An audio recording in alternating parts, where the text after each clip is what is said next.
My name is Tom Clark. I'm in the College of Arts at Victoria University. I've been quite involved on the fringes of 5-Minute Research Pitch and its previous guise, Australian Competitive Research Symposium, for 3 years now, training VU participants. And it's my great pleasure to serve as MC, Master of Ceremonies, for today.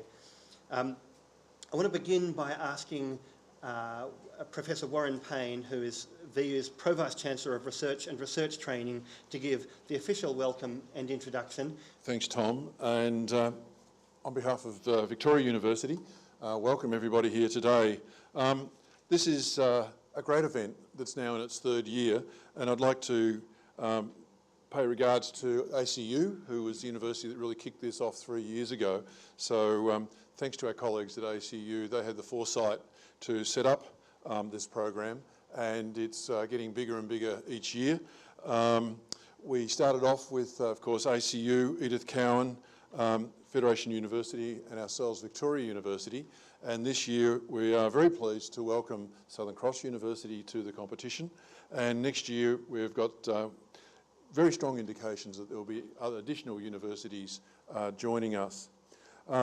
A program such as this doesn't just happen by itself, so I will in advance thank the team from my offices who put a lot of work into organising today, so thank you, Mel, and your team. But I'd also like to thank everybody who's taken the effort to come here today.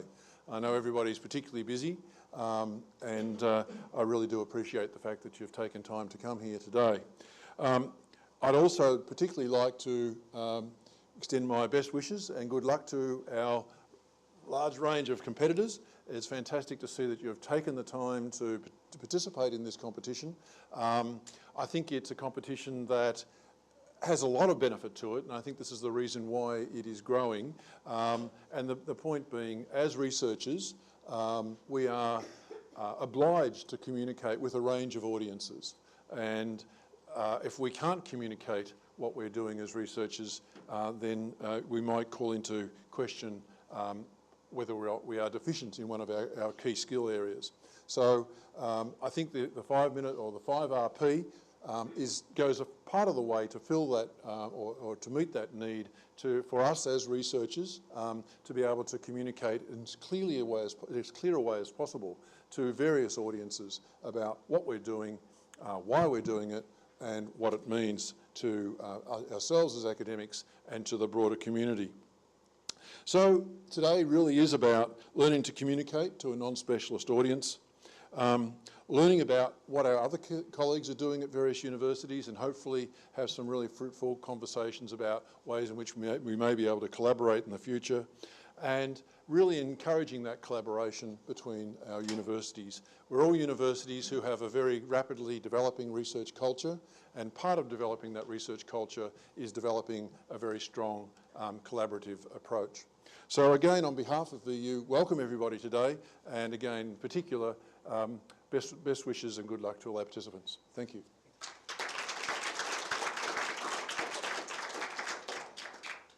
So, thank you very much, Warren.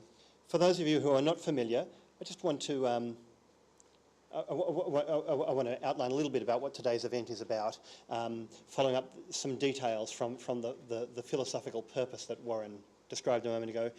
But perhaps I should begin with another acknowledgement, and that is acknowledging the sponsors of this event.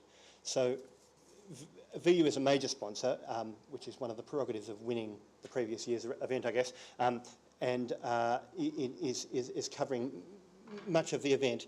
But Australian Catholic University, ECU, FedU, SCU and VU have all sponsored their participants for time, travel and prizes. I want to acknowledge the Conversation, who have provided advertising on their site, and a guest judge for today, whom I'll introduce in a moment. I want to acknowledge 99 scholars who have provided the People's Choice Award, as well as some really interesting additional prizes for the winners of the 2 discipline groups, and I'll describe them in a moment too. And I think it's fair to say that an event on this scale, geographic and intellectual, and also an event with the kind of resourcing this has to command, simply can't proceed without institutional support. So VU is really grateful to to everybody who has chipped in behind the presenters we're going to be witnessing this afternoon. For those of you who are not familiar with the rules, there are 5 minutes in which presenters are allowed to show 3 slides. Those slides, and you'll see the 5 minutes are marked by this clock. When the clock gets to the end of 5 minutes, then we start seeing red numbers that indicate a certain amount of largesse on the presenter's timing, and the judges will take that into account. So slides may include photographs, diagrams, other graphic material. They may include dynamic material, such as videos and sound clips up to a maximum of 30 seconds, and the judges' decisions are final. No further correspondence will be entered into. And I want to introduce the judges. So Professor Helen Borland is the Dean of VU's Graduate Research Centre.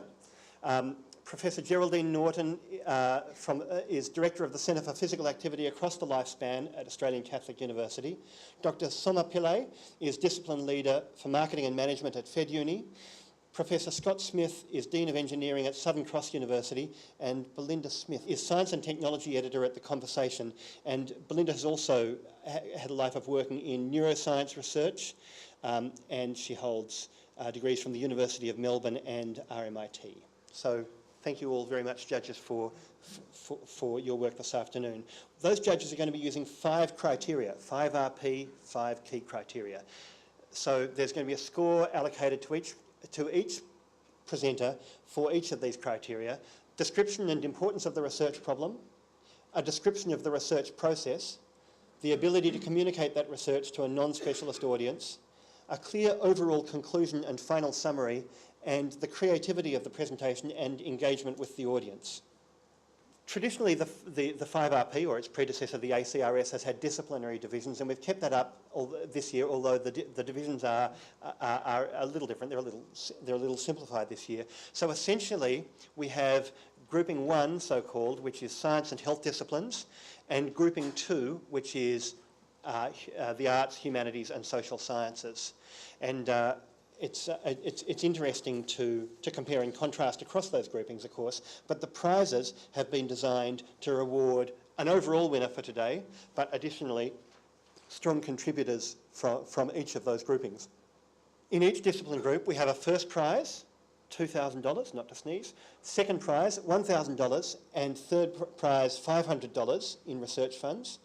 And then the overall winner from everything gets an additional $5,000 in research funds above and beyond the presumably $2,000 they've picked up for first place in their group. And the winners of the People's Choice Award, which I'll come to in a moment, and the discipline winners will also receive an academic website creation and search engine optimization service from 99 Scholars, which is a new kind of prize, and we're really interested to see how this one plays out, because presumably if you're pitching well today, then you're really ready to share your work with the world. Our first presenter today from Group 2, which is the Arts, Humanities and Social Sciences, is Dr. Elisa Bakker from FedUni, titled Visiting Friends and Relatives, VFR Travel, Well Known but Not Known Well. When you're ready, Elisa. In terms of numbers of visits, visiting friends and relatives, or VFR, is the largest form of travel. And it's also the oldest form of travel. In fact, it dates back to the first recognised VFR traveller, Celia Venus, who between 1685 and 1712 developed itineraries based around visits to friends and relatives. It's always been socially important. And yet, research is new. Less than 25 years ago is when research commenced. In fact, we don't even know just how big VFR travel is. We don't know how big it is, and that's a critical thing. And another element is that industry, we need to champion this, don't, because there's a perception problem. They assume that people who are visiting friends and relatives are also staying with them. And industry are all about commercial accommodation, that's their key thing. But people visiting friends and relatives don't necessarily stay with them. And research that I undertook last year uncovered some of the reasons why those decisions are made, such as lack of space or needing to sleep in the van to keep the dog company, or avoiding the in-laws. That one came up quite a bit. So in terms of measurement, the problem is when we refer to official data from Tourism Research Australia, it measures VFR in two different ways, by purpose of visit and by accommodation type. Now the problem is when using that for measurement, it doesn't tell us the size. It doesn't capture all VFRs. And this can be best seen by looking at the conceptual framework I developed. Because there are three different types of VFRs, as depicted by the tick symbols. And the residual category, non-VFRs, can be seen by the cross symbol. So there's three different types of VFRs. In the top corner, they're people who stay with friends and relatives and have also stated a VFR purpose of visit. So they're pure VFRs, or PVFRs. We also have the type that have come to the region for the purposes of VFR, but have chosen to stay in commercial accommodation. So they're commercial CVFRs.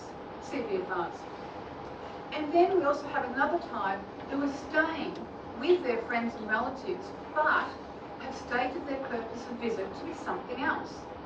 So are we talking about VFRs, visiting friends and relatives, or are we talking about EFRs, exploiting friends and relatives? So when we're looking at that official data, when it's showing us the purpose of visit data, we're only seeing those top two boxes. It's leaving out one group. And when we're looking at the accommodation type, again, it's aggregating two types of VFRs but leaving out one type. So it's underestimating it. Now, to combat this problem, Tourism Research Australia have provided me with access to their data. I'm the first and only person they've ever given their raw data to. And they've done this so that we can find out more about VFR, find out the size, and then profile it. And the analysis has shown that 48.3% of visitors are VFRs. And of note, 15.8% are staying in commercial accommodation. So that represents a significant segment for commercial accommodation operators. So my research has shown that VFR travel is underestimated, and significantly, it is worth $45.5 billion to the national economy. To put that in context, that's almost as much as the agricultural industry. And we've been ignoring it.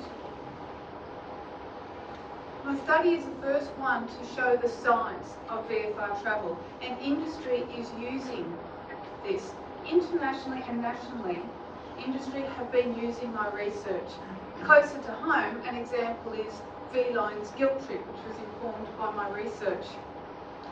And this is based on humour, because there's no more powerful force than a mother's guilt to stimulate a trip. And now VFR is more than well known. It is also known well.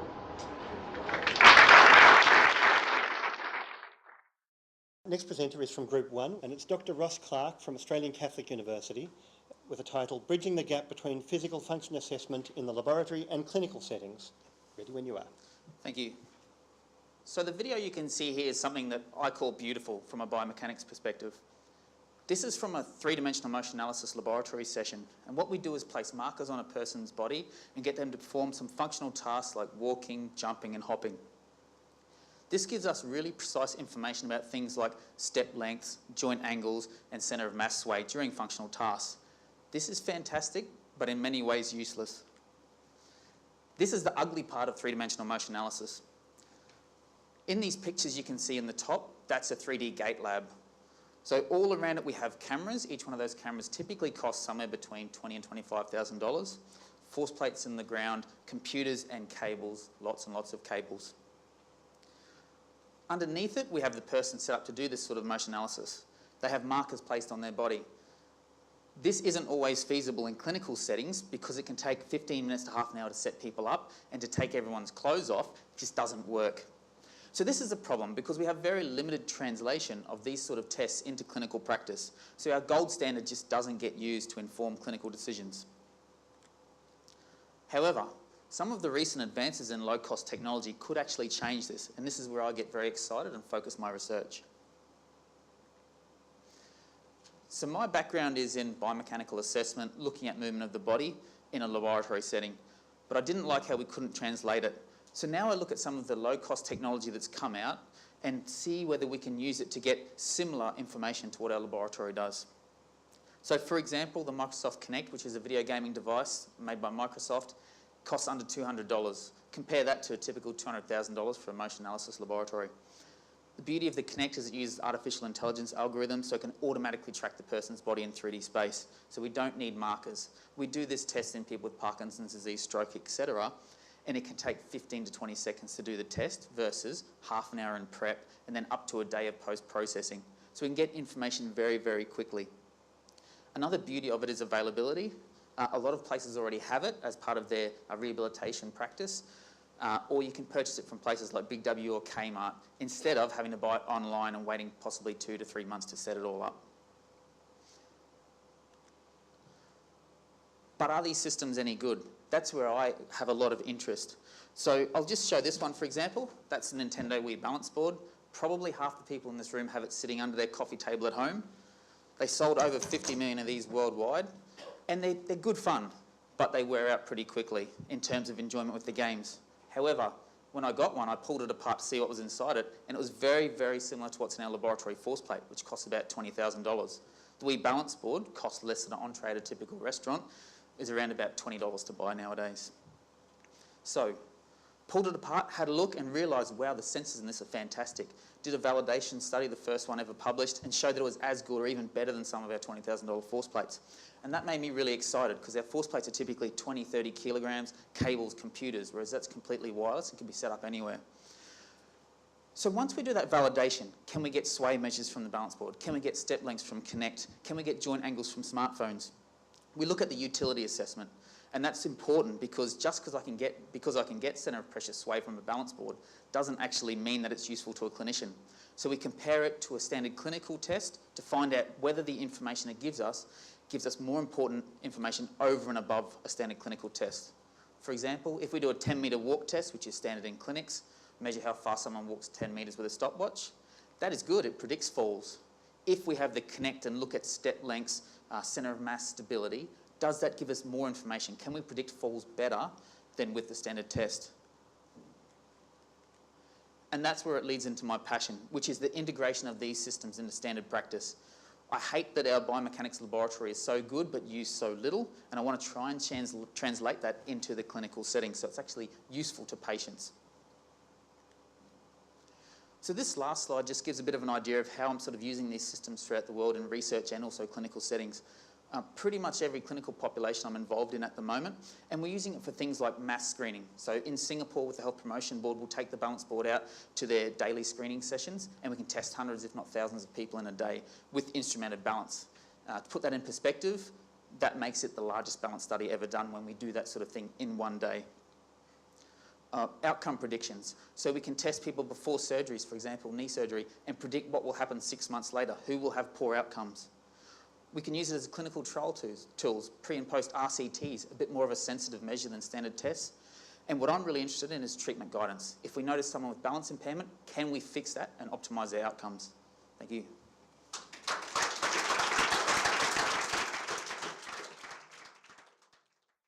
From grouping number 2, Dr. Stefan Schutt from Victoria University. His title is Keepers of Ghosts, a community research project about new technologies and old signs.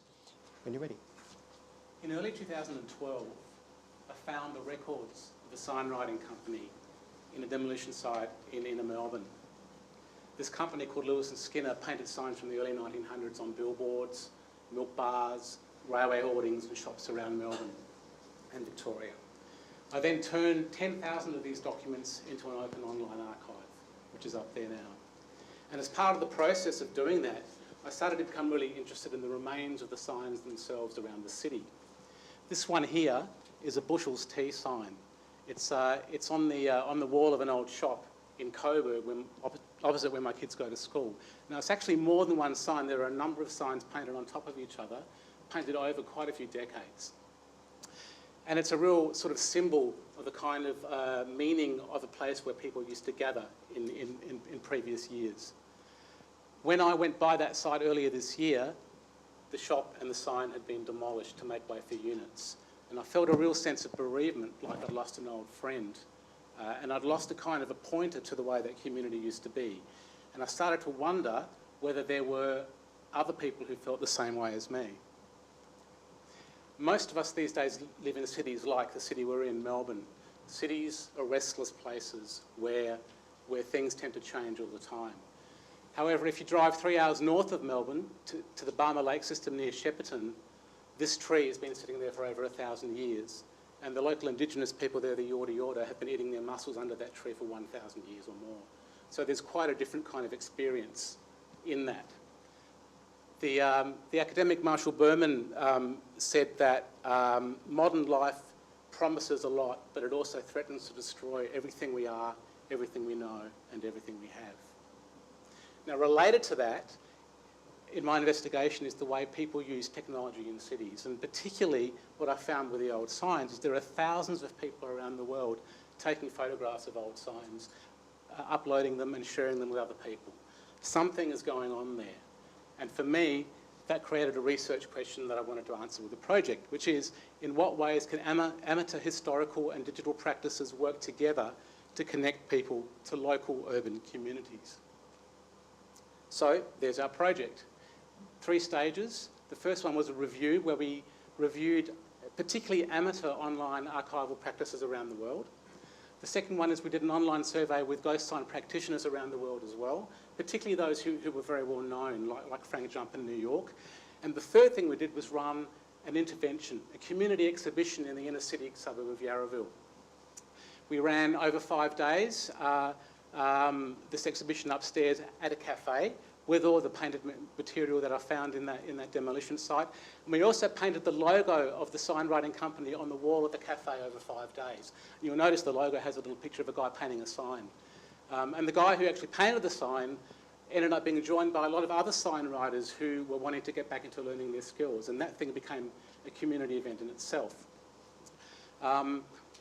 The thing that we did at the exhibition is also interview around 50 of the people who came to the exhibition. Now, we had something like 218 people who we counted as coming to that exhibition over 5 days. But there were many more in the evenings when we weren't there. So it was quite a big event and quite successful. We also generated a fair bit of media from that as well. We had stories in the Channel 10 News. You can see the reporter there. The Age newspaper. There was 2 interviews on ABC Radio, the local papers, blogs, etc., etc. So there was a lot of interest, and a lot of interest from a lot of different kinds of people in this project. We're currently looking through that data to really work out what's going on with that interest in old signs and how it connects to people's sense of belonging and identity. But the things that are emerging that we've found so far is that for people, local history matters. It's important to them. It connects them to the places where they live. The second thing is people use this interest in old signs as a lens to look at the world around them in a new way and to appreciate it in a new way, but also as a window to understand the way that place over time used to be, the kinds of communities that used to be there and the people that lived there. Another thing we noticed is that there's a real rise in amateur archival activities, especially on the web. That technology for people is liberating through the use of mobile phones and social media, but it's also problematic in the way it fragments people's sense of belonging. The second to last thing is that there are a number of communities who are doing this kind of activity and who are interested in this stuff. And I've run out of time, so I can't go through them. And the last thing is that sense of loss seems to be common for everybody, and it wasn't just me. Thank you.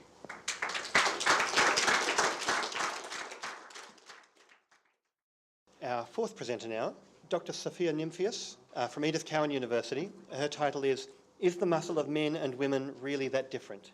When you're ready. Now, with this question that you have here, many of you in the audience may have already answered it yourself mentally by going, why, of course. And then some of you may have said, well, of course not. And then some of you said, well, that's the purpose of you being there, to tell me what the answer is.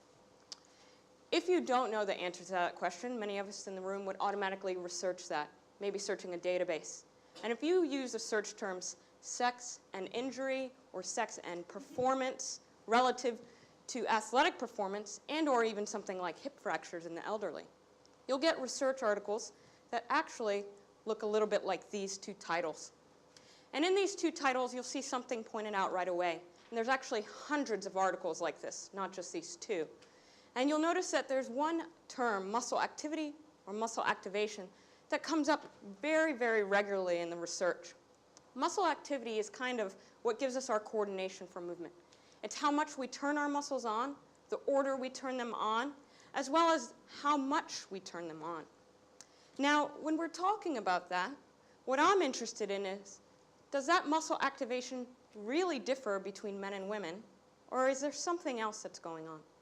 Now, there's 4 major factors that differ between the sexes that are often talked about in those types of research articles. Of course, muscle activation is one of them, how we use our muscles to coordinate our movements. Then there's 2 others that I have listed here that are pretty non-modifiable, so we're stuck to them because of the sex that we are. One is ligament laxity or joint laxity. As you can imagine, if you were running and you want to change direction rapidly, you'd want your knee joint to stay there so that you don't have that dreaded injury of an ACL tear. In Melbourne, you'd probably know what that is, being AFL mad. The other thing is joint structure. But the good thing about joint structure differences between men and women is we've found it's probably not that related to injury. Then there's the 4th factor I haven't talked about, that elephant in the room, so to speak. Strength. Most of us here would agree that most men are stronger than most women. We just chalk that up as normal. But the fact is that men and women adapt at the exact same rate to a resistance training program. Their relative strength differences change similarly. I need to be as strong as I need to be to control me, my body weight. Men tend to be heavier and have to be overall stronger, but relatively just strong enough to control their body. I hope that makes logical sense, because to me it made absolute sense.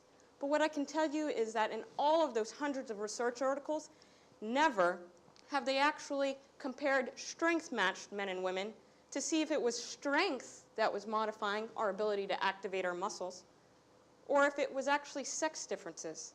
And that seems to be a huge oversight in the research, because strength is 100% modifiable. But if we're intimately linking it with the muscle activation, then how do we know? Was it really that men and women differ in muscle activation? Or is that on a random sample, most of the men were stronger than most of the women, and it could have actually just been their strength differences? So we sought to answer that specific question. We got 16 pairs of strength-matched men and women based on an overall muscle strength test.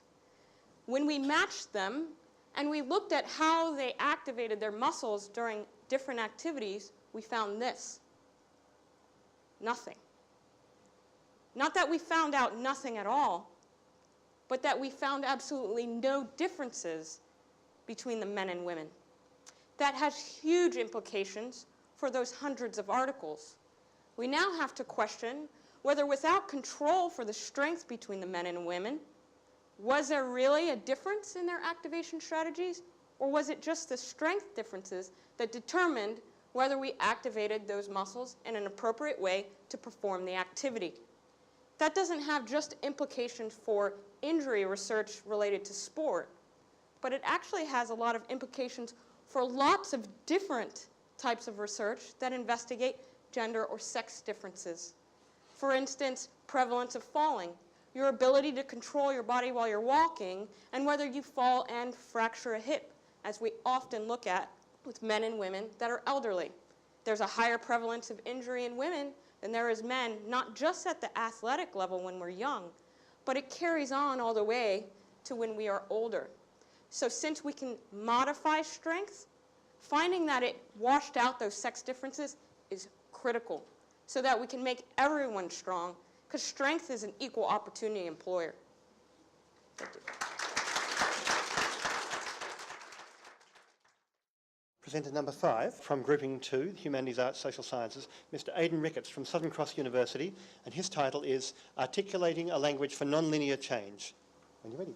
Okay, so what I'm doing with my research basically is having a look at complexity theory, which is basically mostly science and sometimes mathematics, which looks into the chaotic and often unpredictable nature of the behaviour of natural systems, anything from galaxies to particle behaviour to the way ecological communities work. But what's sort of different is really applying that in more of the social setting. That in itself is not entirely new in that complexity theory and the applying of those natural phenomena to the social phenomena has happened, particularly in organisational theory. People have looked at it in terms of partnerships, government bureaucracies and corporations, but strangely enough it hasn't been applied to social change movements. Social change movements, what I mean by those is really there's sort of the large decentralised movements for political change that we see from time to time. We could mention, say, feminism, environmentalism, or the one I'm particularly engaged with, the climate change movement. So in terms of my research, how I'm approaching that is by looking at case studies of particular local and networked global social change movements and looking at the way they either currently resemble the behaviour of natural systems in the way they operate internally, but perhaps more importantly, how they can actually use insights from complexity theory as a way of really accelerating their capacity to bring change about in the world. Effectively, if we look at climate change, for example, and we think about this idea of how change occurs, what we see in the world is that major social change tends to happen not on a slow sort of linear trajectory, but through reaching a tipping point in which fundamental change happens quickly. Some of the obvious examples we have of that are things like the Arab Spring or the fall of the Soviet Union. So, and when we get to the issue of climate change, obviously, we're either going to be reaching a sort of a geophysical tipping point, which is going to be quite catastrophic, or we're going to bring about social change in a fundamental way, and we're going to have to do that very, very quickly. We're finding that the sort of the linear programmatic approaches to doing that, going to Kyoto, going and having yet another sort of government speak, is not necessarily getting us there. So one of the tasks for social change movements is to really start to accelerate that social change process and make it push towards a tipping point where we can bring about fundamental change quickly. And one of the frustrating things about social change is you're often in the Sisyphus part of that program and you're not sure you're ever going to actually break through. But the good news is if you can really work with the system effects, and I think this is where the insights of working with natural systems really comes across, to realise if you can work with those natural effects and build up the system effects, you can get to a point where you get to your tipping point and you can really flow through with rapid change.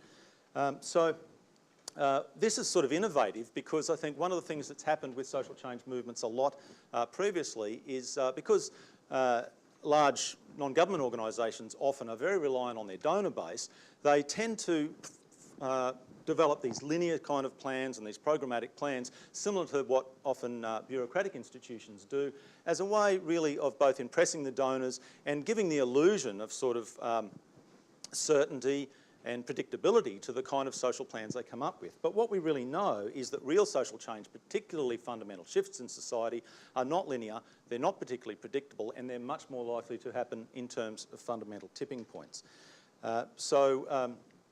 Effectively, one of the projects is to really develop a language so that social change movements can have a new set of tools and a new set of language for developing plans for stimulating social change, particularly much needed social change like climate change transition, and that language can compete with the established language we have for programmatic change. What I would say about programmatic change is it tends to be the map and not the territory.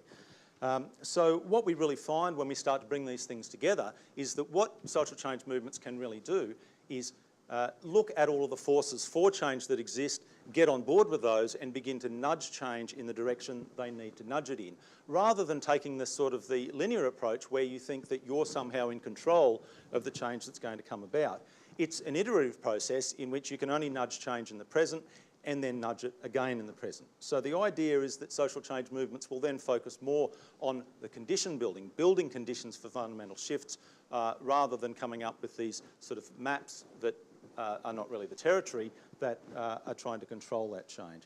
So when I really sort of, reflect on this, one of the things that I find so sort of exciting about the idea is that the most vulnerable thing about the status quo is the fact it's the status quo.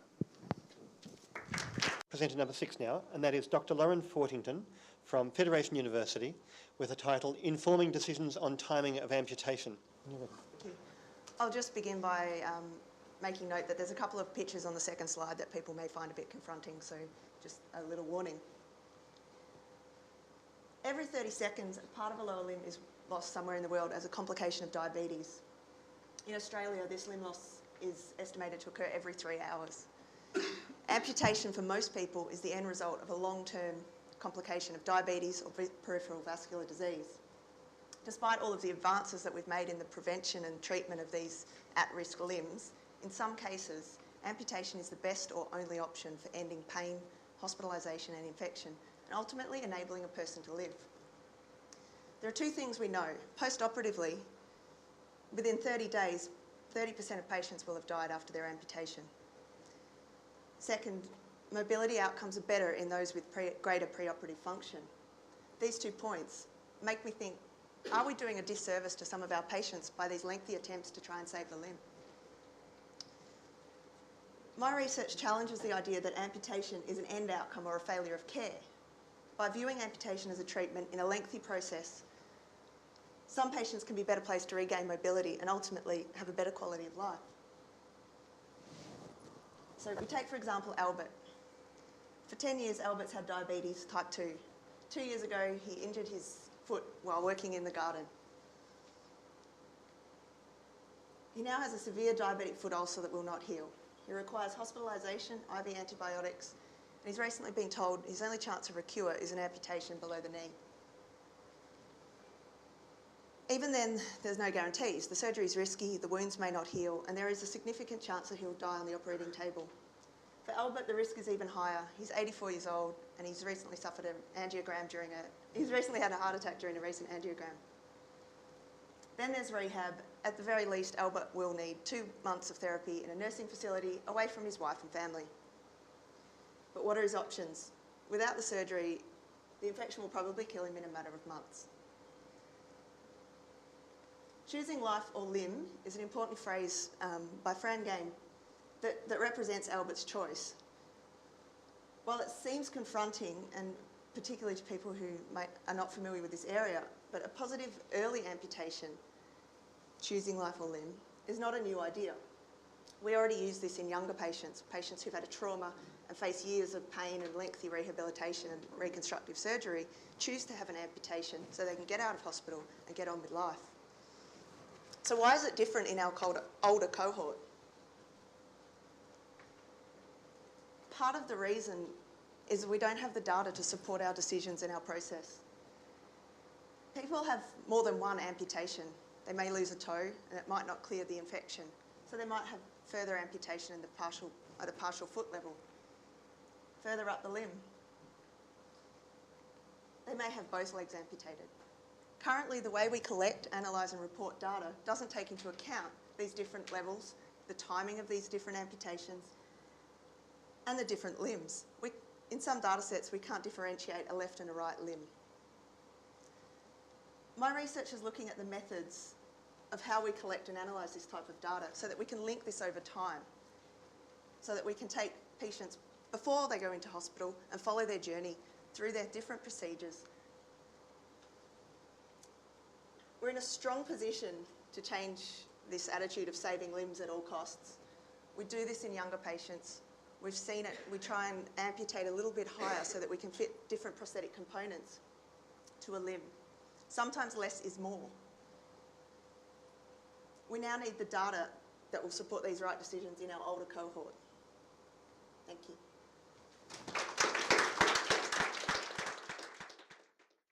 Presenter number 7 now, Dr. Peter Cavall from Australian Catholic University with the title Managing Emotions in Daily Life. When you're ready, Peter. Our daily lives are coloured by emotional experiences, both negative and positive. And for the most part, our emotions help us. They help us to navigate through our complex worlds. But they can also overwhelm us. And it's this power to take control of us that sometimes gives emotions a bad rap. Yet by the time we're adults, most of us are able to resist getting carried away by our feelings. In fact, our ability to effectively deal with and manage our emotions is integral to almost everything we do, from our social relationships, our performance at work, and of course our physical and mental well-being as well. So how do we do it? How do we manage our emotions? What strategies do people use? And are some strategies more effective than others? Over the past couple of decades, researchers in the emerging field of affective science have started answering these questions, and they've made some important discoveries. And these discoveries are being used to try to help problems such as depression, anxiety, and other forms of mental illness, which are thought to involve problems or deficiencies in effectively dealing with our emotions. But there is a slight problem. You see, most of this research, the vast majority in fact, has been done in places that look something like this. This is a typical psychology lab. Participants might be brought in here and sat in front of one of these computer screens, showed pictures or films which are designed to elicit emotional responses. If they're a bit less fortunate, they might even be hooked up to something like this during the entire experiment. Or, worse still, wheeled into a narrow, dark tunnel to have their brain scanned by a super high energy magnet, all while they're experiencing and regulating their emotions as they normally would. Now, of course, I'm not criticizing these studies as being useful in forming our science of emotion, but for most of us, this does not resemble anything like what we encounter in our day-to-day lives. So, together with colleagues here and in Belgium, we've been trying to venture outside of the laboratory and into people's natural environments. Using a technique called experience sampling, we ask people using smartphones to indicate how they're feeling at multiple points throughout a normal day in their lives, and also to indicate what kinds of strategies they're using to deal with or regulate their emotions, such as distracting themselves from their feelings or thinking over and over about their feelings. We've used this information to answer two basic questions. First, how often do people use different strategies to regulate their emotions? And second, more importantly, are some strategies more effective than others in actually changing how people feel? So here's what we've found.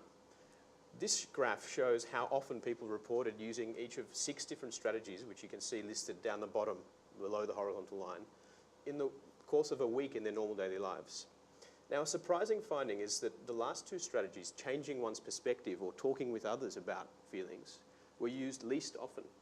And these are strategies which are central to many psychological treatments. So our data suggests that people may not be very well practiced in using these, and they may need additional support in trying to implement them. Even more importantly, we looked at how these different strategies actually impact changes in people's emotions in their daily lives. And here you see, again, the 6 strategies listed down the bottom. Bars going up indicate increases in emotion, and bars going down indicate decreases in emotion when using each of these strategies. The positive emotions are shown in blue and the negative in red. So what you can see here is that the first 2 strategies, thinking over and over about one's feelings or hiding one's feelings, avoiding the expression of them, are particularly detrimental because they're associated not only with increases in negative emotion, but also decreases in positive emotion. It's not all bad news though, because as you can see, the other 4 strategies were actually associated with increases in positive emotions. So we can try to encourage people to use strategies such as distracting themselves or talking with others when trying to make themselves feel better and deal effectively with their emotions in daily life.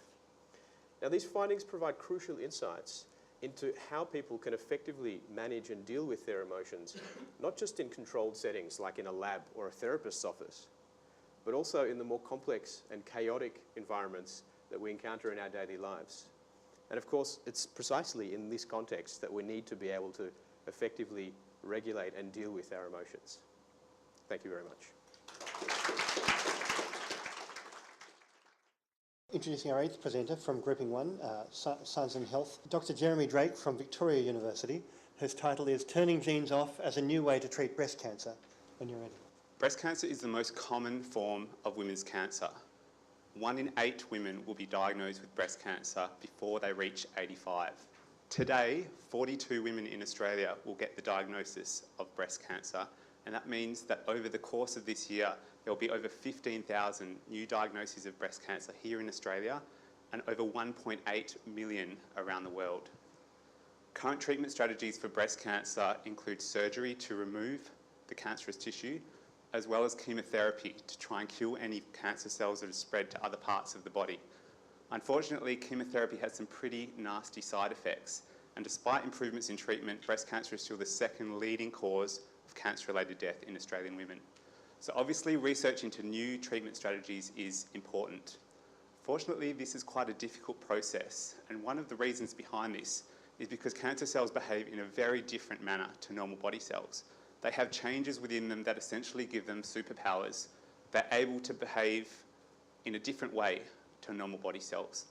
One of the factors implicated in giving a cancer cell these superpowers are a group of proteins which are called heat shock proteins. These proteins get their name because they're made by a cell in response to stress, like heat, for example. But they can be produced in response to any kind of stress, maybe not enough oxygen, or being exposed to a toxic drug, for example. So what happens when a cancer cell receives this stress is it will produce these heat shock proteins, and the heat shock proteins allow it to repair any damage that it has sustained in response to this stress. And by doing that repair, it can continue living and growing in this difficult environment. Now, because heat shock proteins are associated with breast cancer survival, what we're doing in this research is looking at a specific gene associated with heat shock proteins called the HSF1 gene, or heat shock factor 1. And it's essentially a master switch that switches on the production of heat shock proteins. So turning on this HSF1 master switch will increase the production of heat shock proteins. Now I want to show you a really interesting result that's come out of this work so far. What we've done is taken cells out of the breast and we grow them in the lab. We're looking at them here under a microscope. You can see we create a wound in those cells and we watch over time as the cells grow together and heal that wound. You can see they're coming together here and healing that wound there. We've done this with both normal breast cells, you can see there at the top, and also breast cancer cells. Here on the left, the normal breast cells, you can see they don't grow very effectively. Over the 15 hours which we watch them, they don't heal that wound very well. If we switch on that HSF1 master switch, increasing heat shock proteins, you can see that nothing really happens. They look identical to the normal breast cells. If we look at what happens to the breast cancer is cells proliferating much more rapidly, so they heal that wound much more effectively. But what's really interesting is if we look here on the right, when we switch on this HSF1 gene, the cell proliferation is massively increased and they completely heal that wound over the 15 hours. And this is exciting because what it means is that turning on the HSF1 increases the growth of breast cancer cells without having any effect on the normal breast. So it could have the potential to be involved in some kind of therapy. So what we want to do next then is see if we can do the reverse. Can we turn off this master switch, turn off the HSF1 gene, and therefore reduce the production of heat shock proteins? If we're successful in doing this, in turning off the HSF1 gene, this could be really exciting because it could lead to new targets not only for the treatment of breast cancer, but for other cancers as well.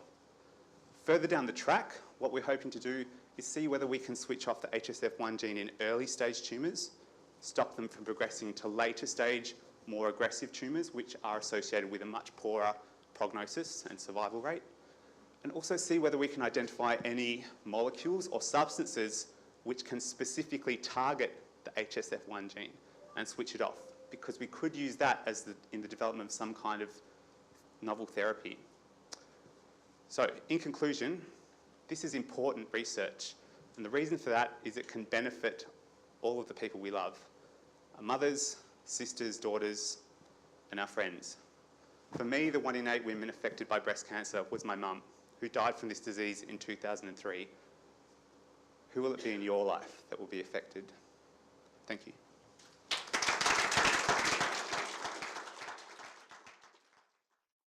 Number 9 is Dr. Barry Hill, presenting in Grouping 2, Humanities, Arts, Social Sciences, from Southern Cross University, with the title, The Sunflower Solar Powered Audio Project, Engaging the Creative Arts in Building Community Knowledge of New Ideas and Emerging Technology Capabilities. When you're ready, Barry.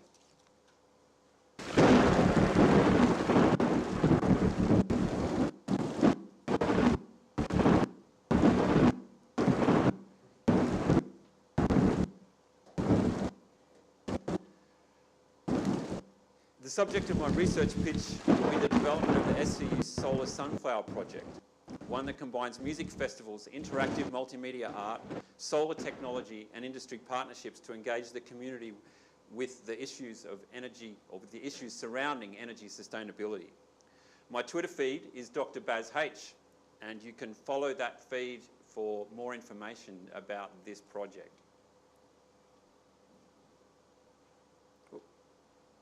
Okay, this project's in 3 phases. Phase 1, completed in 2013, established a student-led creative design project with the aim of building a solar-powered generator custom designed for use at music, arts, festivals and events.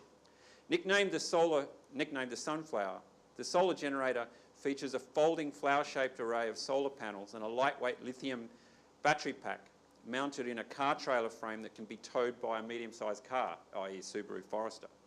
It was successfully launched at the 2013 Byron Bay Blues Fest and powered all audio-visual and music equipment on a music stage for 6 days without a hitch. While the Sunflower project is the first prototype mobile solar generator of its kind in Australia, the technology involved is nothing new. We've just combined it in an unconventional and a creative way. It's basically the mobile version of what over 1.8 million households in Australia have on their roof, but it does not provide power to the network, so it's in effect an off-grid portable generator. So question, why are musicians and creative artists involved in a prototype solar engineering project? I offer 2 reasons. Firstly, current digital audio-visual technology is incredibly lightweight and incredibly energy efficient. It's over 95% efficient. Using digital technology, your average music venue or festival stage consumes less power per minute than a toaster or a hairdryer. While we all use solar energy technology to provide energy for some, or provide for some of our energy needs, we don't really understand how much energy we actually consume. And so this project demonstrates the electricity needs of music festivals can now be feasibly provided by silent and zero maintenance mobile solar generators.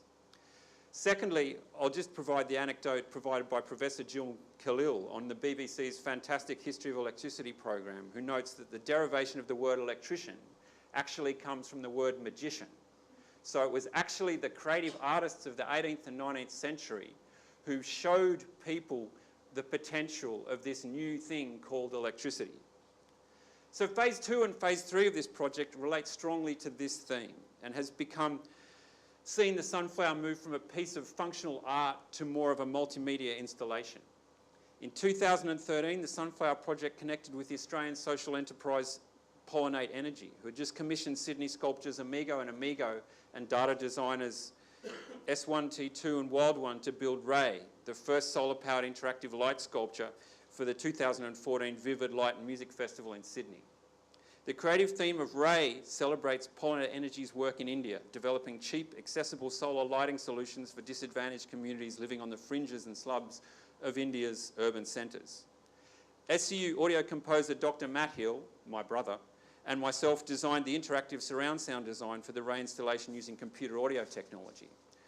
By pulling on the cords hung from 3 interactive stations around the sculpture, festival goers triggered sci-fi inspired sounds and LED light animation sequences coming through these LED light tubes here. Using the digital data feeds from the solar generator and the interactive stations, we created #HiRay, an online emotional identity for the sculpture. If the sun was out and the audience was interacting, Ray was happy. The HiRay website logged solar power usage and displayed this data as a comparison between the power usage of Australian households and Indian households.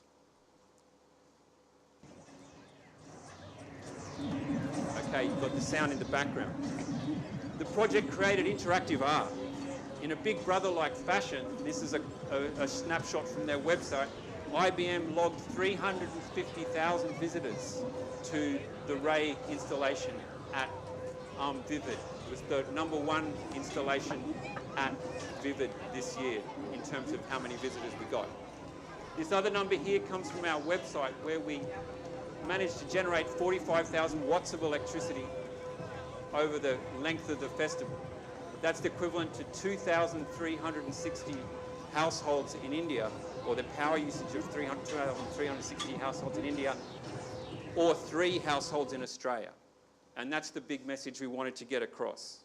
So in summary, this project focuses on the interactions, or what happens when you combine artists and scientists working together on the same project. It showcases the potential of alternative energy and the disparity that exists between energy users across the world, and the responsibility that we have as a community to engage with these questions. Thanks. The remaining 10 presenters for the afternoon now, and the first of those is Dr. Morgan Wallace. Morgan is from Federation University, and her presentation is titled The Importance of the Immune System in Chronic Lymphocytic Leukaemia. Lymphocytic, thank you. When you're ready. Okay, so I thought I would start by introducing the immune system. What our research is really interested in is how the immune system might be involved in protecting individuals from cancer. So the immune system is made up of many different kinds of white blood cells. Some of them are shown at the top of this slide here. You don't need to remember the names of all of these different kinds of cells. What's important about them is that they all have different functions, and they're able to work together and communicate with each other in order to do their job. The main job of the immune cells, of course, is to fight infection. So this cartoon here shows a white blood cell protecting the healthy cells of the body against invasion by this motley crew of viruses and bacteria over here. And the immune system does this very effectively. There's an increasing body of evidence that the immune system is also involved in fighting against cancer. When a normal, healthy cell in the body undergoes malignant transformation and becomes a cancer cell, some of these immune cells, particularly the natural killer cells and lymphocytes over here, are able to detect the changes in the cell and kill those cells. These are the cells that our research is particularly focused on. The problem is that cancers have ways of escaping from the immune system. They can do this by producing substances that inhibit the function of these cells. They can also change in ways that allow them to hide from the immune system, so the immune cells can't see them anymore. And when this happens, cancers can grow. The particular type of cancer that my research is focused on is chronic lymphocytic leukemia, or CLL. CLL is the most common cancer affecting adults. It typically affects individuals from the ages of 40 through to 70 with a median onset age of 60. It's actually a cancer of a type of white blood cell known as a lymphocyte. So patients that have chronic lymphocytic leukemia show an increased number of lymphocytes accumulating in their blood over time. One of the unusual things about CLL compared to many other cancers is that patients can remain stable for very long periods of time. So what this graph on the slide shows is a normal healthy adult and a CLL patient, and we're looking at the number of lymphocytes in the blood over a number of years. In a normal healthy individual, the number of lymphocytes remains low and constant over time. In a patient with CLL, the number is elevated, but it remains stable before increasing rapidly. While patients are in this stable phase of the disease, they're actually well. They don't need any chemotherapy or treatment, and they're monitored regularly by taking blood samples to look for the increase of lymphocytes that would indicate disease progression. As the disease becomes progressive, the patients become ill, and this is where they require chemotherapy, and that has the associated side effects that we heard about earlier. Our research problem is what's happening in the immune system of these individuals as they move from the stable to progressive disease. Are there things that are changing about the immune system that are allowing the cancer to grow when the disease becomes progressive? Through our collaboration with clinicians at St John of God Hospital in Ballarat, we've been able to get access to a number of samples from the same patients over the course of their disease. And so our research process is to analyse the different kinds of white blood cells, remembering there's all these different types, see how many of each different immune cell type is present in the blood, and whether they're functioning normally. We have some very interesting results suggesting that lymphocytes, which is one of the populations we're interested in, are reduced in number in patients as they enter the progressive phase of the disease. We're now looking at whether the immune cells are functioning normally in these patients. Most importantly, we want to know whether the changes that we're seeing correlate with the stage of the disease that the patient's at. So whether changes are happening as patients move from the stable to the progressive phase of the disease. The research outcomes that we hope to achieve are, first of all, to identify changes that might predict disease progression. At the moment, there's no really good way of telling when a patient is going to move from stable to progressive disease, and that can vary from immediately after diagnosis to up to 20 years after diagnosis. So it would be really nice to know when that's going to happen. Finally, if we can identify changes in the immune system that are associated with disease progression, we may be able to develop new therapies that prevent that from happening and therefore prevent CLL progression. Thank you.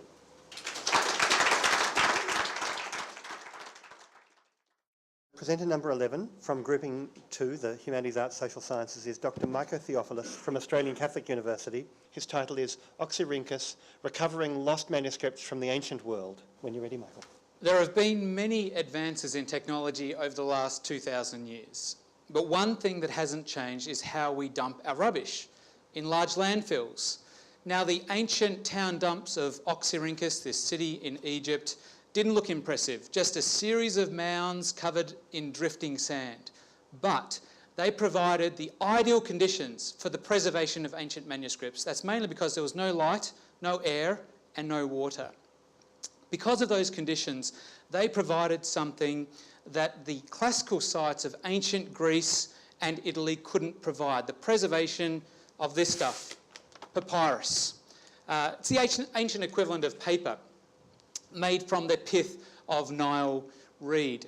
Now, in 1910, over 500,000 fragments were brought back to Oxford, and these fragments included an impressive variety of both literary texts, so things like Homer and Sappho and Euripides, Eumenides, and so on and so forth, as well as documentary texts, the texts of everyday life, tax returns, private letters, sales receipts, petitions, and so on.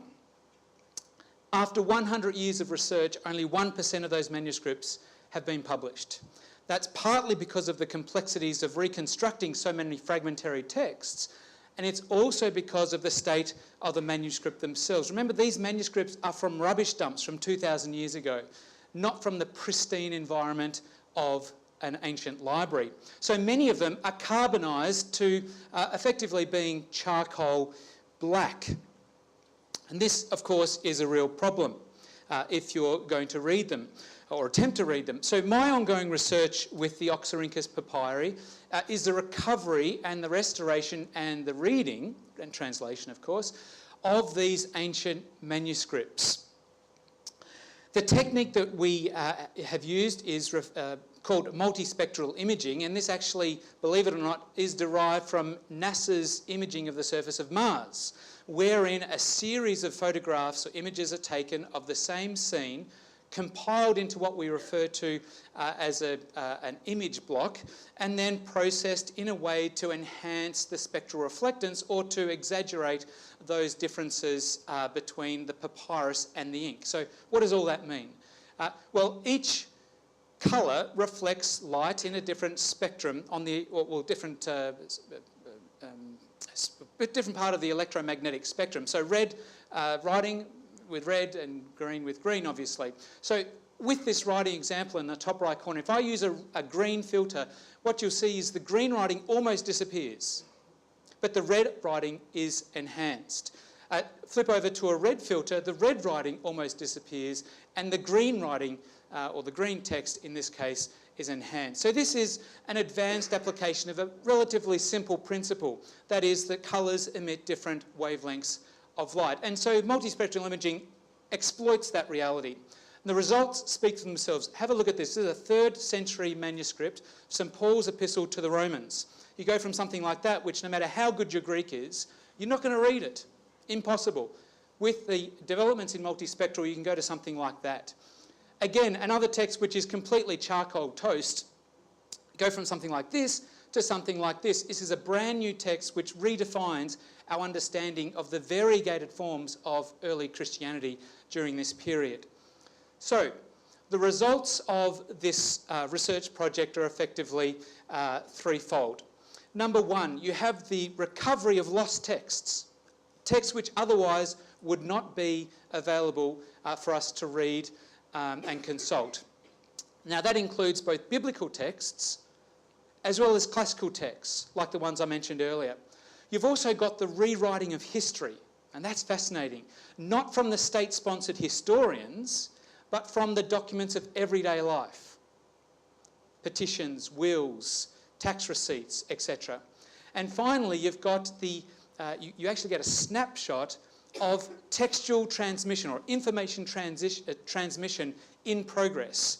And that, in many ways, enlightens our understanding of scribal practice, literacy, and all sorts of other elements. So my research on these papyri bring to life the thoughts and the ideas and the desires of people just like us, but that lived 2,000 plus years ago. And each piece of this puzzle, so to speak, is another fragment of our story and sheds some light on who we are and where we've come from. Thank you. Presenter number 12 from Group 1, Sciences and Health, is Dr. Gayatri Rajaraman from Victoria University with the title, The Role of GPR18 in Obesity and Diabetes. When you're ready, go. Good afternoon, everyone. Imagine if diabetes was a country. Its population would be the third largest in the world, with the number of diabetic people being greater than the total population of the United States of America. Obesity itself predisposes the human body to a variety of diseases, such as cardiovascular and endocrine disease, including type 2 diabetes. No wonder the prevalence of these diseases are rising globally at epidemic rates, and this significantly impacts on the health, well-being, and the financial state of an individual, as well as the economies worldwide. Now, G-protein coupled receptors, or GPCRs, found in our body are therapeutic targets of nearly 50% of the medicines currently on the market. GPR18 is a GPCR. In fact, it's also a member of a family of genes that are involved in controlling our appetite.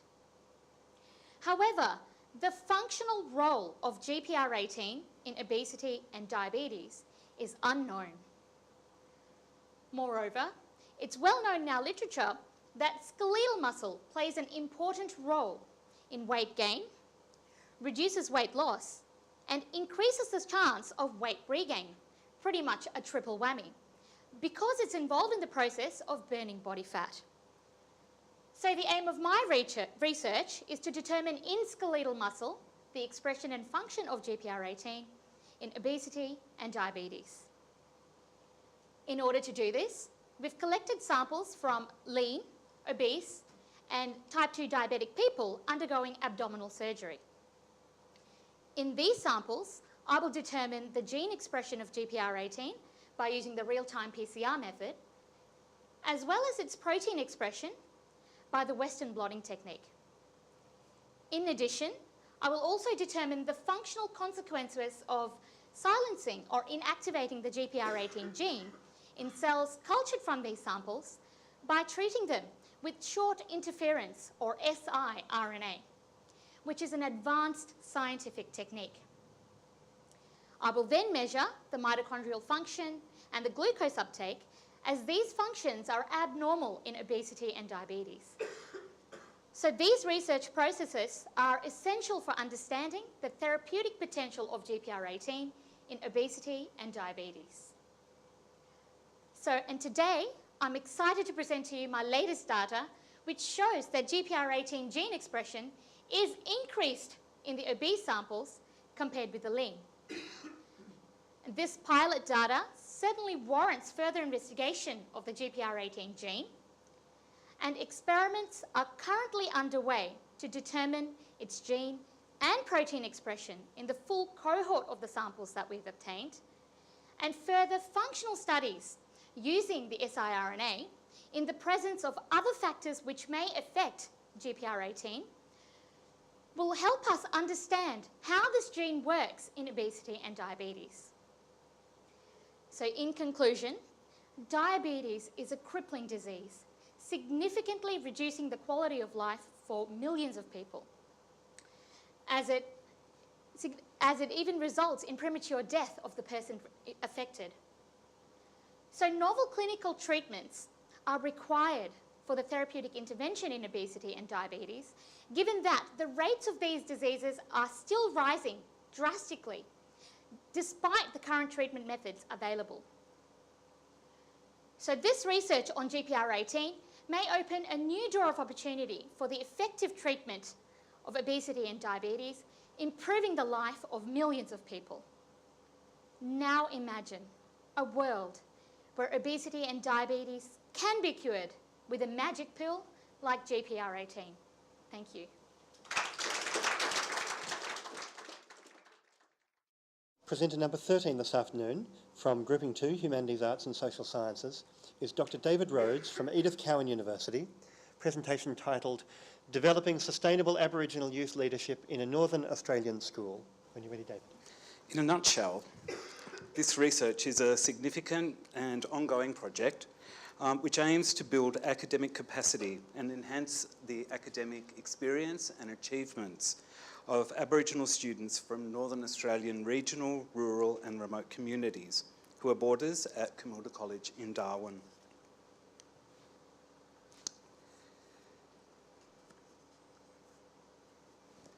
As we can see on the screen, there's a quote from some research about the importance of education to Indigenous families in Australia. And one of the big things that we can find is that although Aboriginal students underperform in education in Australia, which has been demonstrated through NAPLAN testing, through the low numbers of Aboriginal students that complete Year 12, and those students that don't actually complete Year 10, who are of Aboriginal descent, the numbers are quite significantly lower than their non-Indigenous peers. But this isn't because their parents don't necessarily want them to go to school, that they don't value school. But certainly we have a history of racial discrimination that's been embedded in our society. And most Aboriginal people, the parents, the grandparents, and the great-grandparents of the students that are attending, Aboriginal students who are attending schools in Australia at the moment, have been alienated by education and don't necessarily understand what a good education will look like. So at Camilda College, we collected a range of data from a survey of pre-service teacher education programs. We conducted narrative contextual and content analysis of research literature and government reports, and we conducted surveys across the school of parents, students and staff. And also we conducted interviews with students and staff at Camilda College. One of the overwhelming findings was that teachers felt completely underprepared from their teacher education programs for the challenge of teaching Aboriginal students in the classroom. In fact, there is a very considerable low expectation that is inherent in education in Australia of Aboriginal students. The expectations are low, and therefore we can assume by correlation that the outcomes are going to be quite low as well. I'll give you an example of a student at the school who was who desperately wanted to become a medical assistant or a nursing aide. She was enrolled in an aquaculture course when she was in Year 11. Rather than helping her to aim higher, her teacher and aspire to a nursing degree, perhaps, or to become a doctor, her teachers thought that that would be beyond her ability because of her low literacy levels, and rather than working with her to develop her literacy levels, actually enrolled her in this aquaculture course, which they thought would probably be a better preparation for her future career. So this culture of lower expectations underpins so much of what happens in education in Australia. teachers felt inadequate for the task that they had ahead of them in dealing with Aboriginal students and teaching them and making their educational experiences a positive one and promoting advancement for them in the future and making them ambassadors for their culture, for their communities.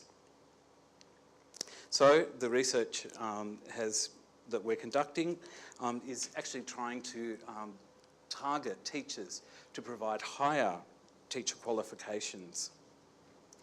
We have instigated a program between ECU and the school at Camilda and another school in Darwin, where we're hoping that teachers will actually develop a self-reflective practice. They'll engage in a Masters by Research and actually gain higher qualifications and reflect on their practice as teachers. And that will hopefully inform their performance and help them to guide Aboriginal students in their care from regional, rural, remote communities to aspire for higher achievements in their education and hopefully to go to university. Thank you. Presenter number 14. From Grouping 1, Sciences and Health, is Dr. Daniel Boucher from Southern Cross University with a presentation titled A New Perspective on Pufferfish. When you're ready. All right, well, I'm going to present one example from a broader research program of mine that looks at the age and growth rates of various marine creatures. Now, normally I do that sort of work in order to develop a sustainable harvest strategy for each species. But in this case, pufferfish are deadly poisonous to eat, so we don't want to harvest them.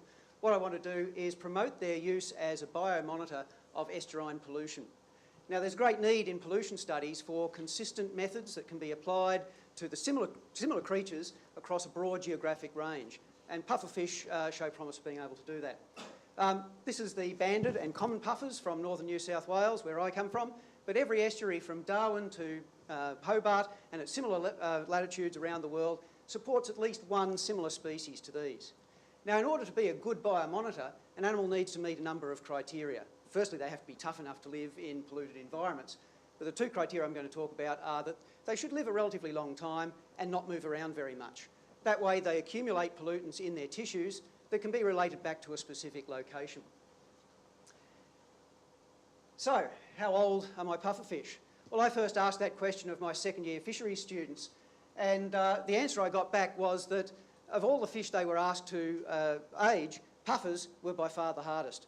That's because to age a fish, you normally extract their ear bones, take a cross-section and count growth rings like you would in the trunk of a tree. The trouble is pufferfish ear bones are the size of a pinhead and they're a very odd shape, as you can see in the top picture. So we decided the best idea was to give that problem to a PhD student. And Rumiaida Matpia took on the challenge, and she concluded that the oldest fish in her sample turned out to be 27 years old. 27 growth rings on a cross-section of a pinhead. As a supervisor, I was pretty impressed. We also looked at another structure that has annual growth marks in it that's unique to pufferfish, and that's their beak-like teeth. Now, unfortunately, teeth erode and you lose the older layers, so you can't tell the age of the fish from the teeth, but you are left with the most recent growth, up to about 10 years worth. And if you do some microchemical analyses on that, you can actually get information on past environmental conditions that the fish was exposed to, including past pollution events or remediation works. So that's an advantage that puffers might have over other potential candidates as biomonitors. So do they move around very much? Well, we started by doing some acoustic tracking work that showed the same little fish swimming up and down the same mangrove creek every high tide for months on end. So we figured the chance of catching that fish on multiple occasions was pretty good. And we started a long-term tag and recapture program in which we inject small microchip pit tags, the same sort of tags that vets use on dogs and cats to identify individuals. And we have the dual aim here of looking at longer-term site fidelity and also independently confirming the rather surprisingly old age and slow growth rates from the earbone study. Now, this sort of program takes longer than your average PhD, so in a great exemplar, I think, of the teaching research nexus at universities, this has moved back to the classroom, and every year for the last 5 years, my fisheries students and I have resampled Rumi's sites, caught some of her fish, and just this year we've accumulated enough recaptures to start looking at a publication on the joint data set. What I really like about this sort of study, though, is it's one of the rare opportunities for a fish biologist like me to actually see his samples more than twice, and on the second time they're still alive.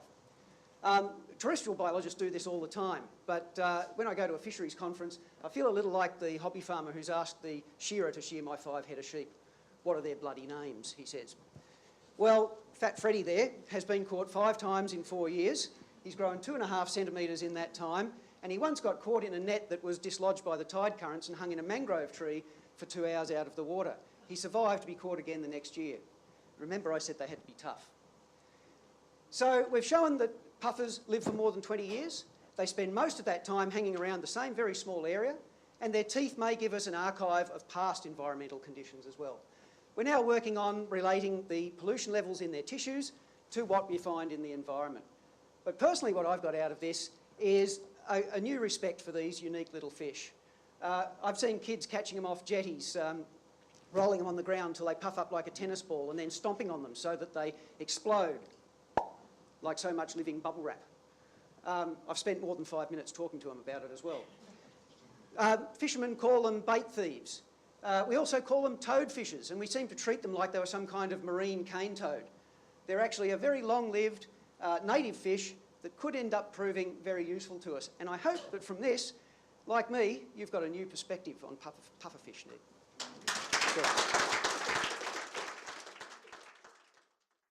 Presenter number 15 from Grouping 2, Humanities, Arts and Social Sciences, is Dr. David Brennan from Federation University with a presentation titled The Copyright That Time Forgot. When you're ready. Thank you. I feel I've got a few disadvantages today. First of all, I have to follow on the secret life of pufferfish. But more pertinently, I have to talk about one of my subject areas, which is copyright law, which is generally destined to send many people into a coma. But also, I'm a non-empiricist, and so unlike much other research, not only do I have to describe my research and explain my research, but I also have to, I think, implicitly justify to you all that it actually is research, because it's easy to think about legal research as not being proper research. I'll try to disabuse you of that. My topic is dealing with this problem. In Australia today, an unpublished work, a letter, a manuscript, music, which is not made public with the authority of the author, has a perpetual copyright term. It lasts forever, at least until lawful publication. So, to illustrate this, Charles Evans wrote a contemporaneous diary of the Eureka Rebellion, which remains unpublished. That means that it remains in copyright, and it will remain in copyright if the law doesn't change forever.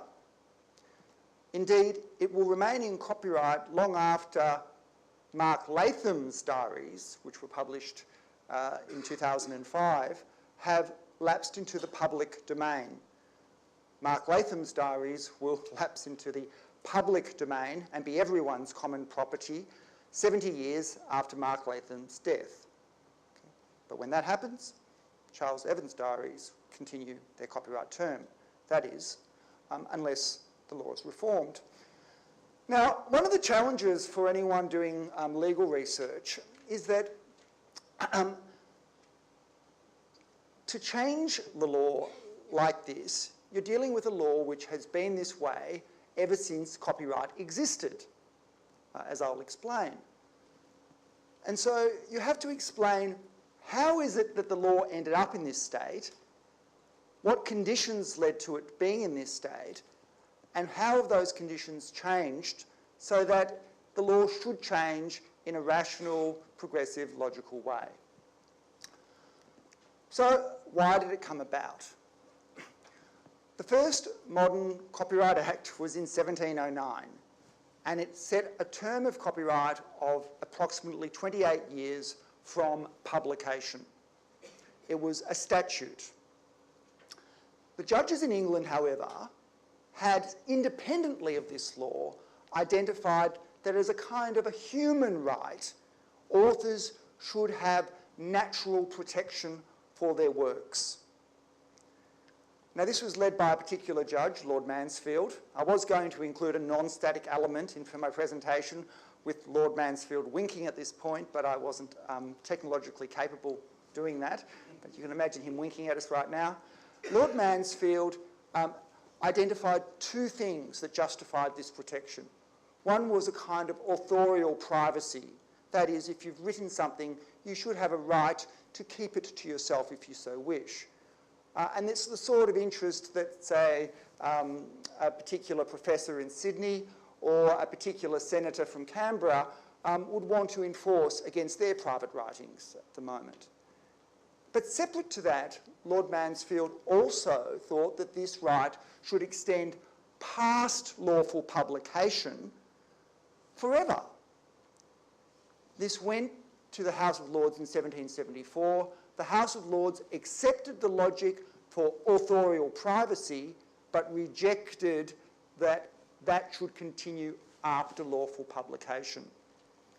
Now, that position from 1774 has more or less remained to today in Australia. That is to say, authors have privacy, authorial privacy that lasts forever if the matter hasn't been published, and that continues through the generations. Australia's the odd one out. America changed its law in 1976. England changed its law in 1988. There, they harmonised unpublished copyright to be the same as published copyright. There is no impediment in Australia from that happening other than the power of people like me to try to persuade it to be the case. Thank you. Presenter number 16 is from Grouping 1, Sciences and Health, Dr. Simeon Dale from Australian Catholic University with a presentation titled The Quality in Acute Stroke Care, QASC, Implementation Project. So, 1 out of every 6 of you is going to suffer from a stroke in your lifetime. And stroke is the second biggest killer in Australia. Also, it can take up to 17 years to get published research into everyday clinical practice. I want to tell you about a project we ran when we managed to get evidence into practice in under a year. Just a little bit of background. Following stroke, patients are highly likely to get a high fever, high blood sugar levels, and suffer from swallowing difficulties. And all of those three result in a higher likelihood of dying or being disabled following stroke. The highly successful Quality in Acute Stroke Care trial showed that following a stroke, if you went to a stroke unit that had supported implementation of 3 very simple protocols, namely, take the temperature regularly and give Panadol when raised, monitor blood sugar levels regularly and give insulin when raised, and train nurses to be able to screen patients for swallowing difficulties, you were 16% less likely to be dead or more disabled at 3 months.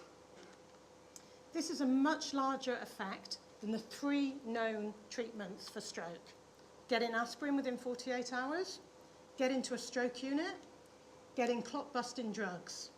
So if you went to a stroke unit that got the FES, fever, sugar, swallow protocols, you were almost 16% more likely to be alive and independent at 3 months. These results were so impressive that it was fast-tracked for publication in The Lancet. So following on from these results, we wanted to get these protocols into all stroke units across New South Wales. We wanted to replicate the original QASC trial because we knew that that worked, but we knew that we had to be more pragmatic for the implementation project. So therefore, we got all stroke services to nominate clinical champions, which we brought in for an education day. We trained these clinical champions to be able to run workshops to identify barriers, to run education sessions, and to offer local support, because we knew those were the things that worked in the original trial. This enabled us to train up 100 clinicians. These clinicians then had to go back to their individual stroke services and implement these three simple protocols. And they had 3 months to implement these protocols. We also had a project officer who went out to offer support with a representative from the New South Wales Agency of Clinical Innovation, and also offer support via telephone and emails. For our evaluation, we collaborated with the National Stroke Foundation to use their already established audit tool so that we could do a pre and a post comparison. This enabled us to audit the medical records of over 2,000 patients. So what did we find? Well, firstly, all 36 stroke services in New South Wales put up their hand to be involved in this study. Our results showed that significantly more patients received care according to the FES protocols post-implementation. As you can see from those p-values, they're all significant. So they would make significant difference in how many patients got the protocols. So what? At the beginning of this presentation, I told you that it can take up to 17 years to get research into practice. The original QUAST trial was published in 2011. We're in 2014, and we have these protocols across all stroke services in New South Wales. This is an example of really good collaboration. We partnered with the ACI to secure funding for this project. We partnered with the NSF so that we could evaluate, and we partnered with 15 local health districts so we could actually do the project. We managed to change clinicians' behaviour in 3 months. This is a really amazing achievement. These 3 very simple protocols are undoubtedly saving lives and reducing disability in patients following stroke. Thanks for your time. Presenter number 17 from Grouping 2, Humanities, Arts and Social Sciences, is Dr. Roger Bodman from Victoria University, with a presentation titled Climate Change, Dealing with Uncertainty. When you're ready, Roger. Thank you. All right, okay, off we go. So you might be aware of a quote from the team leader of Australia, the leader of Team Australia: climate change is absolute crap. Well, you can imagine how I feel about that comment. Being a climate scientist, climate change is real, it is happening, and it's something that I worry about. One way to measure climate change, a common metric, is to use global average surface temperature and to see how that's changing over time. So my work is looking at projections of temperature change into the future, uncertainties to do with those projections, and to what extent we can manage or reduce those uncertainties. And the sort of reasons for concern are illustrated in this burning embers diagram, which shows increasing risks with increasing temperature. We're already at about 1 degree of warming since pre-industrial, and already becoming exposed to certain sorts of risks. So here we've got risks related to, risks related to ecosystems, extreme weather events, regional distribution of impacts, and then impacts that affect people and the economy. And as we go up from 1 to 2 to 3 and off the scale, you get increasing risk of impacts. And typically, we present changes of these temperature going forward in time in a graph like this, with the horizontal axis that shows the years into the future up to the end of this century, and temperature change up the vertical axis here. In degrees C, change relative to pre-industrial, and then in the graph, the body of the graph itself, you've got these lines which are estimates of, or best estimates of, these temperature changes. And then out to the right-hand side with these vertical bars here, they show the range of uncertainty that we're dealing with. So the range of uncertainty is a likely range. That is, these temperatures are likely to fall within that range at 2 in 3 chance. And so my research problem is looking at the sources and magnitude of uncertainty in these temperature change projections, and to what extent we can reduce these uncertainties. And the way going about this is to use a climate model to project temperature change out to the end of this century, to 2100, and then estimate uncertainties, and then test the potential to reduce these uncertainties. And the main sources of uncertainty come from the sort of science realm and from socio-economic realm. The science realm is basically how do we model climate change, the response of the Earth system, and uncertainties in the models themselves, the approximations that are involved. And then the socio-economic realm, we're talking about things like population change, economic activity, and technological change. And then I've sort of separated out here the climate policies, or if you like, the politics of climate change as well. Things like pricing on carbon emissions, whether or not we have an emission trading scheme, you know, one year we do, one year we don't, and so forth. Then what we find looking at this is that there's actually limited scope to reduce uncertainty with models. And really the only way we can influence climate change is through the decisions we collectively make as a society, and in particular the policies, choices that we make. And our options, I use the term the ostrich approach, or if you like, the Tony Abbott approach. We can ignore or deny that there's any problem. Perhaps my favourite, the procrastinator's approach, wait and gather data and do more research. Obviously, you know, as a researcher, that's a good thing.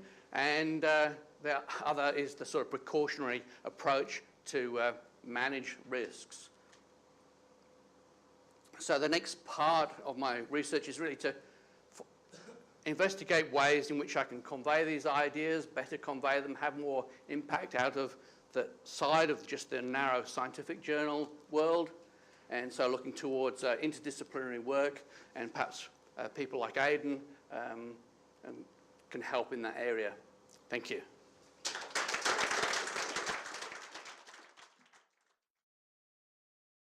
In grouping 1, Sciences and Health, is Dr. Reno João Boyo. Yeah, that's pretty good. From Southern Cross University. Presentation titled Retracing Human Evolution, Breastfeeding Practices of Homo neanderthalensis. When you're ready, Reno. Thank you. All right, so my research is not trying to save millions of people. When I get people on my table, they're dead for a very long time. And the only thing I can do is to learn about them, because it tells us about us as well. So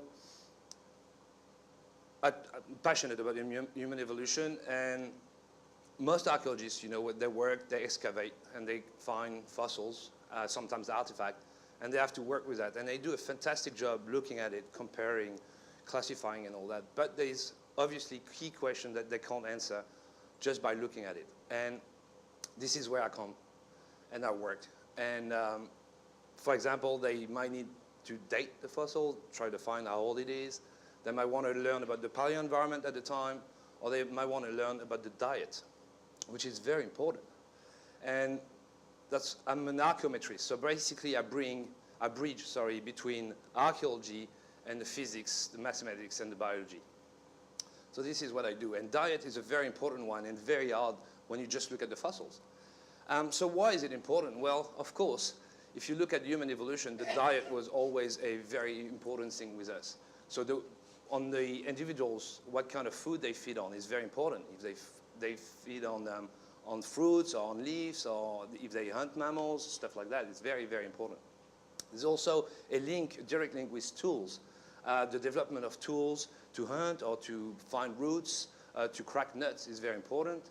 There's a link also with some technology like fire.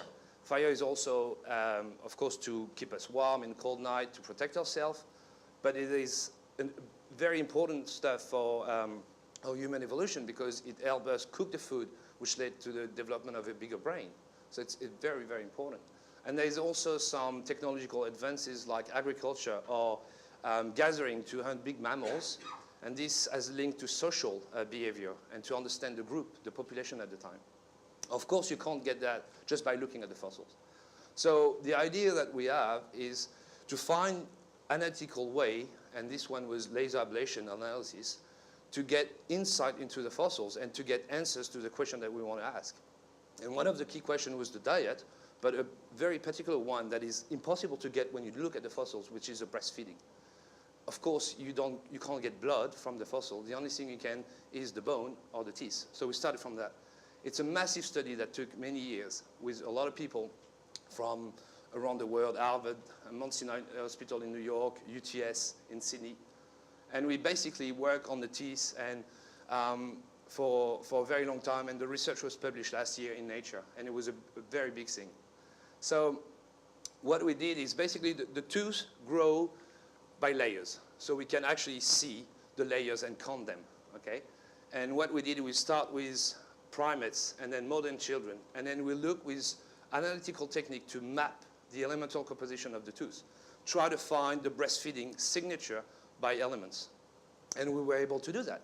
So then we move on, and we got a Neanderthal child that died a long time ago, and we looked at the tooth, and then we mapped it again. And what we were able to do is to count the days of the tooth growing. That's 859 days. So we were exact by the day. And then we did the mapping, and then we got the breastfeeding. So this is the breastfeeding time. This is the introduction of solid food, and this is the complete solid food.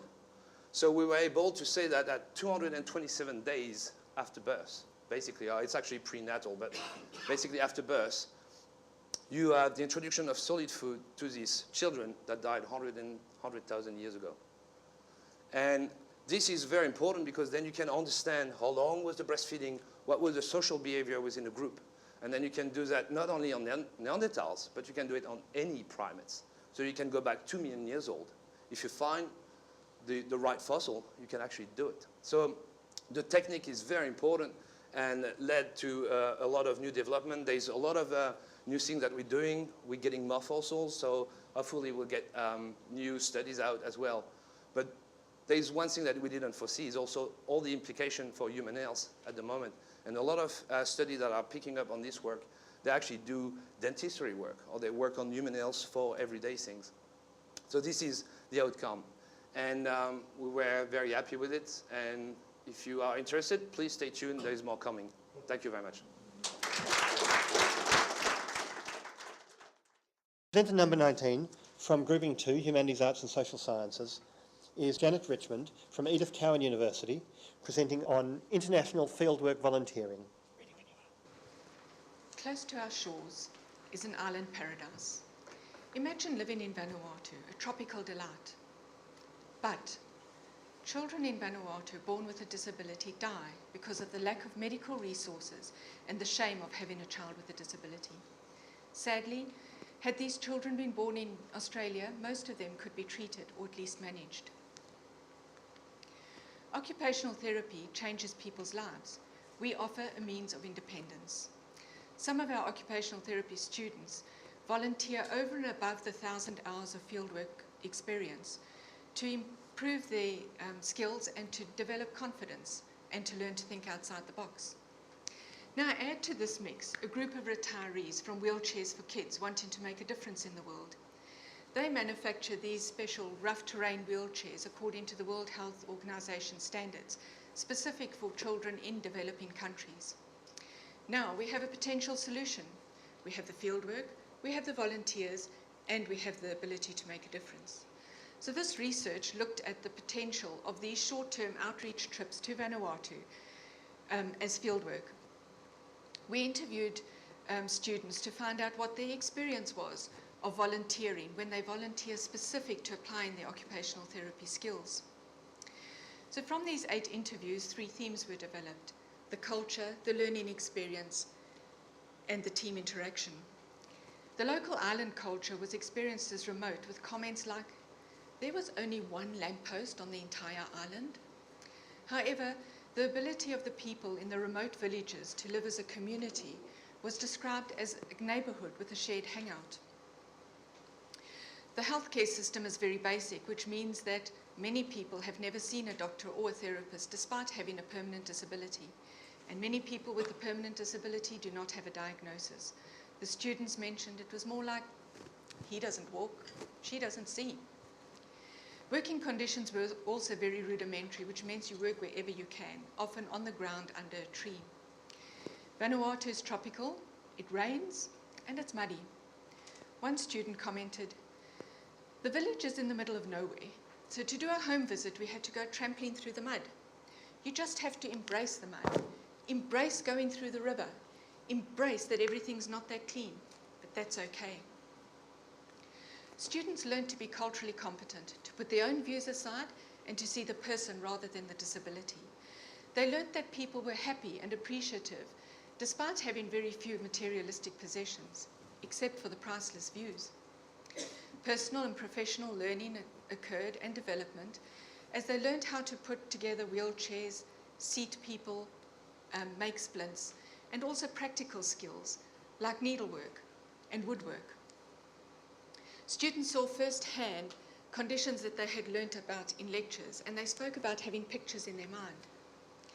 In addition, they were able to change their learning experience forever because they now had experience where they could remember the details of the stories, the emotions, the outcomes, and the people involved. Students reported that they had seen and experienced more in 2 weeks of fieldwork in Vanuatu than they could ever possibly experience or learn in 6 or 7 weeks in a fieldwork experience in Australia. The interprofessional learning experience was also valued by students as they realized that everybody had a different viewpoint, had seen, heard, or experienced something differently, and that helped them to put all the pieces of the puzzle together. Challenging circumstances also built camaraderie, which meant that the shared interprofessional team spirit was developed. One student commented on the importance of making a difference. It's the look on the people's faces, the children and the families, when suddenly this new lease of independence, ability and mobility is offered to them. You know that really good feeling inside when just with a few bits and pieces you can make such a massive difference? And that is what occupational therapy is all about. This new venture in research has shown that volunteering is an invaluable experience to occupational therapy students, as the pictures in their mind help them in their future skill building in lectures as well as in practice. But in order to give the best outcomes for the people on the island, further research is needed to see what is best for them. In addition, the value of volunteering for the qualified professionals as well as the sustainability of the project must be investigated.